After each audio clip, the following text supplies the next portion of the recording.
Pagdinig ng Senate Protect Committee ipinagpatuloy ngayong araw, kabilang sa mga binosisi ay ang biglaang pagtaas ng presyo ng langis sa bansa. Si Luisa Erispe sa sentro ng balita. Luisa. Binosisi sa Senado ang biglaang pagtirik ng presyo ng langis sa merkado sa bansa mula nang pumutok ang gera sa Middle East. Sa ikalawang pagdinig ng Protect Committee, sa harap mismo ng mga oil companies, kinwestiyon ang katakatakang pagtataas ng presyo sa langis sa bansa. Kung pagbabasihan kasi ang presyo ng mga langis sa Petronas na ginagamit na rin sa Singapore, hindi dapat tumaas ng higit 100% ang presyo ng langis. Narito ang pahayag ni Senator Rodante Marcoleta.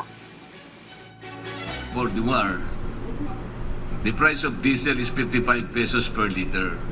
Bigla pong sumirit ng 125 liters, average of 125 liters after 2 weeks. The difference is 70 pesos, Mr. Chair, or an increase of 127. 2 weeks ago, we have about 50 to 60 na inventory. After 2 weeks, bakit po sumirit ng gano'n? Inventory pa niyo, meron pa po tayo. During the last hearing, we had 45 days for diesel and 54 days for gasoline. Kahit naman si Senator Sherwin Gatchalian na chairman ng komite, kung talagang pagbabasihan daw ang datos na pinresenta ni Marcoleta, lalabas na malayo talaga ang presyo ng langis sa bansa. Kaya pag-aaralan din ito ng komite. Pero nagpaliwanag naman ang Chevron na kaya talaga tumaas ang presyo dahil nagbabayad ng premium ang mga oil company. Lalo na kapag may problema sa pagkukuhanan ng supply. Kapag nakakakontrata daw ang mga kumpanya ng supply mula sa ibang bansa, lalo at may krisis, kailangan nilang magbayad ng malaki sa traders para masigurong walang aatras sa delivery. Narito ang pahayag ng oil company. What is missing is one of the key cost factor, which is the product premium that we have to pay to the trader, and that's already a big chunk of the cost component coming to the Philippines. There are also possible uncontrollable factors coming from the source countries. As Mr. Lubin mentioned earlier, some of the countries already banned the export of few products to outside of the country. So those are uncontrollable factors that may impact to the supply security of the company. Angelic, bukod sa taas presyo, lumabas din naman sa pagdinig na may problema ngayon ang mga kumpanya ng langis sa pangongontrata ng makukuhang supply ng langis pagkatapos ng Abril. Ayon sa Independent Philippine Petroleum Companies o IPCA, pahirapan talaga sa paghahagilap ngayon ng supply.